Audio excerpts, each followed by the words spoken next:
My husband fell seriously ill and passed away 10 years ago. Since then, my daughter and I have supported each other and lived our lives. Due to the loneliness of not having a father, there was a longing for a dad for my daughter. Time passed, and I found a younger lover. He is a kind person and promised to make me and my daughter happy. After that, I decided to introduce my daughter to my soon-to-be remarried partner. I was sure that my sweet daughter would give me her blessing. "Mom, that person is absolutely no good." "Huh?" When I asked my daughter, who possesses a mysterious power for the reason, a shocking truth awaited me.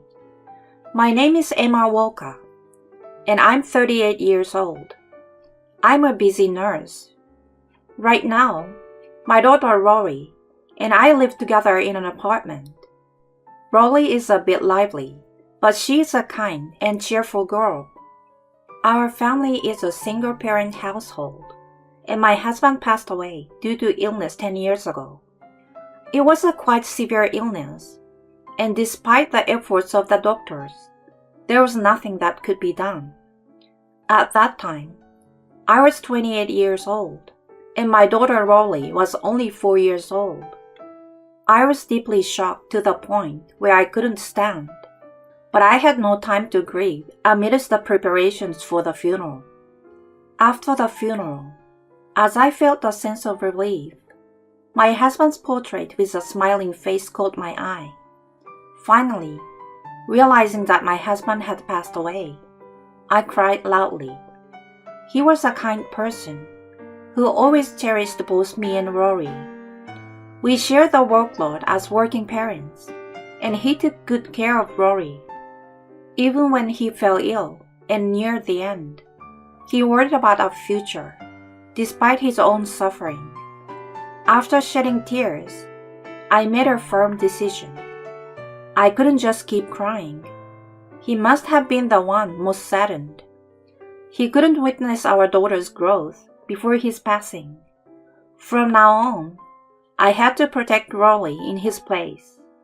After that, I worked tirelessly for Rory, making sure to participate in her school events as much as possible. I didn't want Rory to feel lonely because she had a single parent. My daughter grew up healthy and strong. She often helped with household chores to ease my tiredness from work. "Mom, you always works hard, so this is the least I can do. If there is anything I can do, please let me know." She really grew up to be a kind and thoughtful child. While observing Rory's behavior, there was something that bothered me. It was the fact that since the day my husband passed away, Rory started saying mysterious things. "Mom, Dad said sorry for leaving you first." "Huh?" I was taken aback by Rory's words.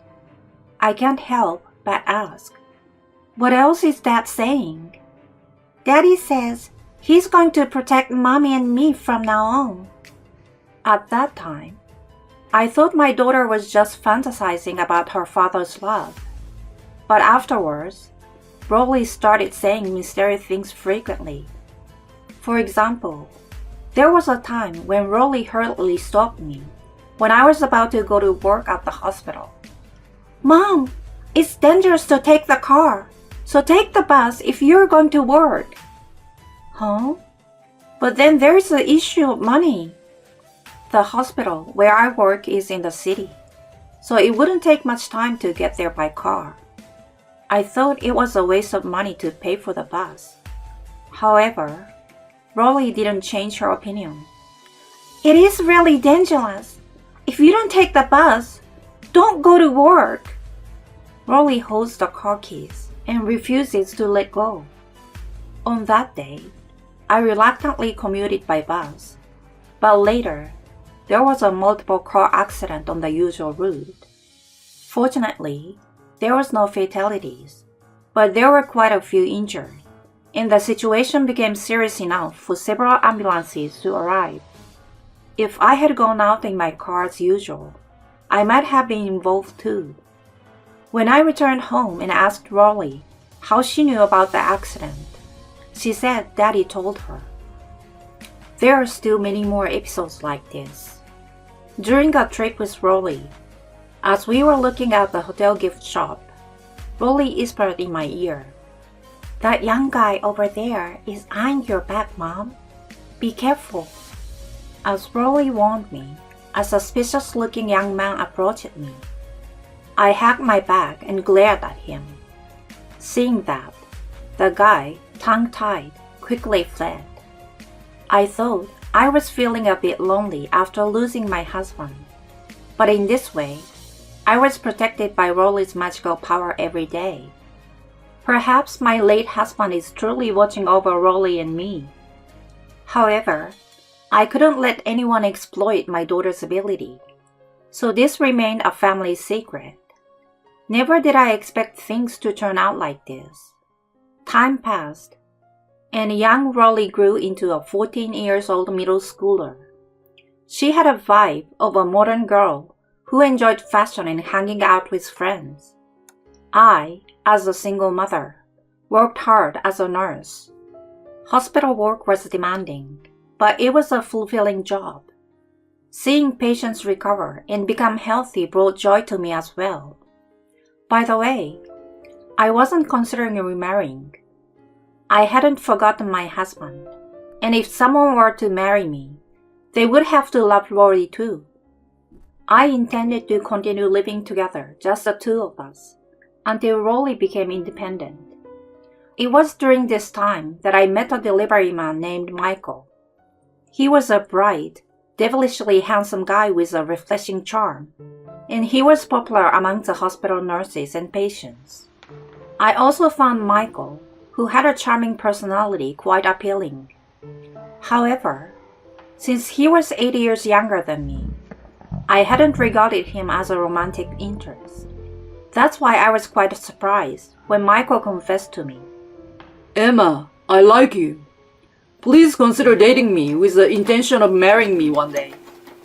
I thought it might be a mistake, but he insisted that he was serious. Of course, I initially refused. I didn't dislike him, but when it came to marriage, I wasn't comfortable with it for a variety of reasons. I appreciate the sentiment, but I'm sorry.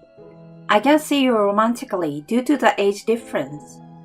And besides, my husband passed away, leaving me with a middle school daughter, who is my top priority. However, Michael didn't back down. "I've also been divorced in the past. We grew apart, my wife and I. My situation may not compare to yours, but I understand the sadness of the relationship coming to an end." Is that so? In that case, "But I want to marry Emma. I was drawn to you because of your kindness to your patients. If you were worried about your daughter, I will do my best to be as good a father as I can be." Feeling touched by Michael's passionate words, my heart softened a bit. In the end, persuaded by his passion, I agreed to start a relationship. I gradually found myself attracted to him, with his bright and captivating charm. The relationship progressed smoothly, and we soon decided to get married. Considering that both of us were remarrying, I initially thought of just registering our marriage. However, he wanted a ceremony. "Since we are doing it, I want to create good memories. I couldn't arrange it with my ex-wife, so we never had a ceremony." But it can be quite expensive. I want to save as much money as possible for my daughter. "In that case, don't worry. I have a friend in the wedding business who can help us at the discounted rate. I will cover all the expenses. So would you mind contributing only $5,000 as an initial payment?" I hesitated for a moment at Michael's words, but he strongly insisted. "It's a popular venue, and I want to secure it early." After considering it, I decided to go along with his proposal, and I withdrew savings from the bank and handed it to him. Later, we went to see the venue Michael recommended, and it was a beautiful place, almost like a castle. And I couldn't help but feel happy. A few weeks later, the day arrived when I introduced Michael to my daughter and parents. I was a bit nervous, but since he was someone who quickly got along with anyone, I thought it would be okay. When we welcomed him into our home, my parents were impressed by Michael's politeness and charm. He had been working for a courier company, but was later headhunted by a real estate company and decided to change jobs. Michael's new apartment is available at a discounted rate. What do you think, Dad? Would you consider investing in it? My mother seems uninterested in Michael's talk, but my father was enthusiastic. However, Rolly remained expressionless, staring at Michael. Despite several attempts to engage her in conversation, Rolly responded with brief and indifferent answers. Michael was also taken aback by Rolly's cold attitude. On the way home, he asked me about Rolly's attitude. I'm a bit concerned about Rolly's reaction. I feel like she's unusually cold towards me. Did I do something to upset Rory? I don't think so. Perhaps she's just confused about my remarriage. After all, we've been a single-parent family for a long time. Once she gets used to it, I'm sure she will get along with you, Michael. Rolly is in adolescence, and it's a challenging age. It's not surprising for her to have mixed feelings about my remarriage to Michael. Even after getting married, I will make sure not to neglect taking care of Rolly. That was my determination. However, I would later realize that it was a misunderstanding in my thinking. When Michael left, Rolly approached me with a serious expression. Mom, you absolutely can't marry that person. What's wrong? Why all of a sudden? Whenever Rolly, who possesses a mysterious power, expresses a negative opinion, there is always a reason. Rolly began to explain about Michael with a solemn expression. That person has deceived many people before. Saying he wants to make you and me happy is just a lie.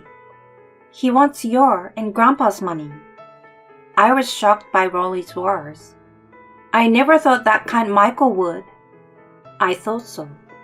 But Rolly's power is real. Considering the events leading up to this point, it may be too much to assume, and jumping to conclusions can be dangerously risky for a lifetime. After a bit of deliberation, I decided to do some research on Michael. I thought that if there was something wrong, I could handle it. And if there was nothing, I could have peace of mind. As I investigated Michael, suspicious aspects started to emerge one after another. Firstly, when I contacted the wedding venue where we paid the deposit, the staff said, "There's no reservation like that." Of course, they hadn't received the supposed deposit either. The staff later checked with the venue's owner, but there seems to be no acquaintance of the owner named Michael. He claimed that he got the venue at a discounted price through an acquaintance. When I contacted the delivery company where Michael worked, it turned out he was just a part-time worker.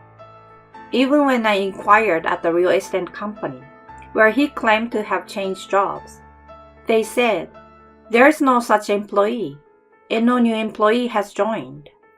At this point, I had to admit that something was seriously wrong. Feeling ashamed, I realized that categorizing Rolly's opposition to the remarriage as typical adolescent was a misguided assumption on my part. She sensed my crisis and had been desperately warning me. For the time being, I shared information about Michael with my parents.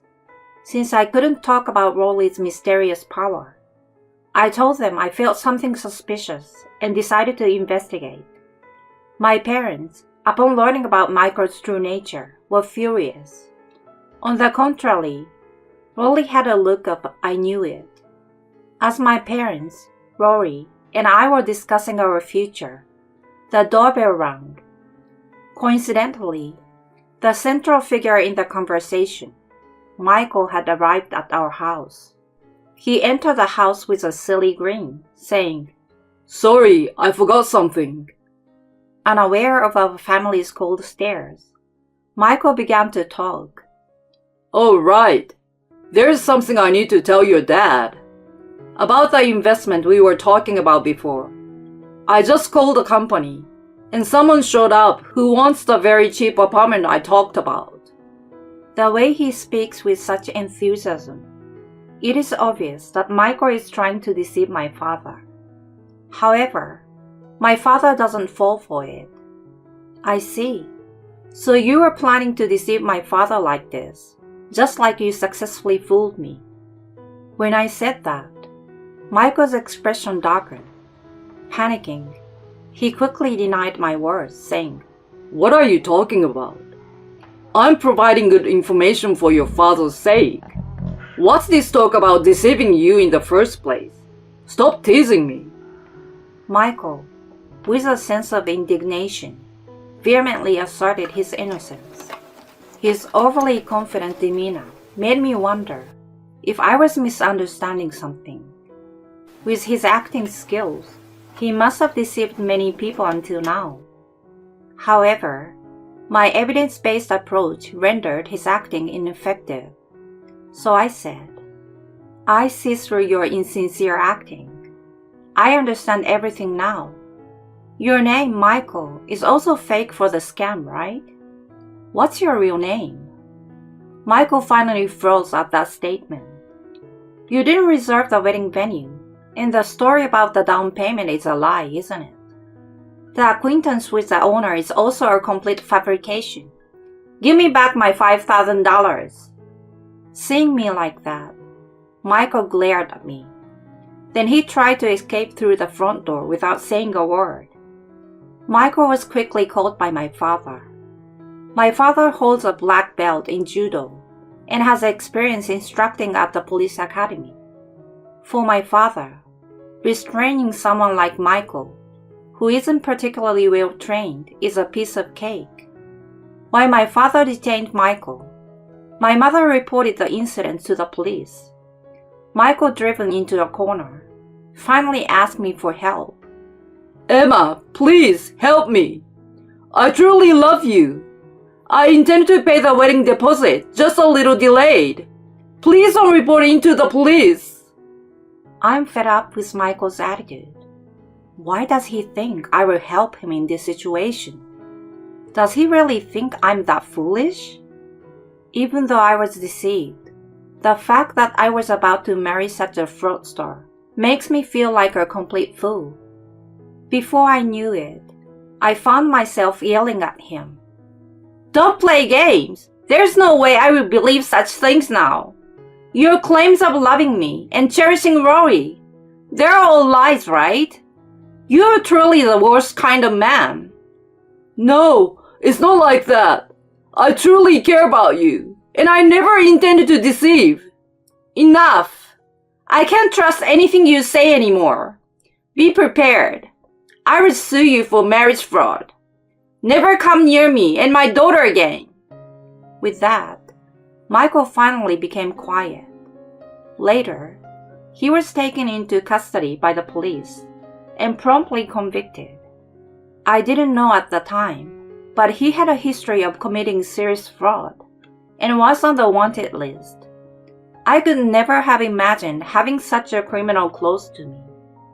Regarding the $5,000 I paid, it was found at Michael's hideout, still in the bag, and later returned to me. Naturally, I sued for marriage fraud and demanded alimony. There were other victims, and Michael was sued by all of them. Some, like my father, were duped by investment stories, while others, like me, were victims of marriage scams. Behind Michael's cheerful facade, he concealed a truly malicious nature. When the news of his arrest reached the hospital, patients and nurses were in disbelief. It's understandable. as he had presented himself as a bright, friendly face to everyone. This time, thanks to Rory, we were truly saved. I almost fell for a marriage scam, and my father was almost swindled out of his money. When I asked her how she had discovered Michael's true nature, she replied, "Thanks to Dad."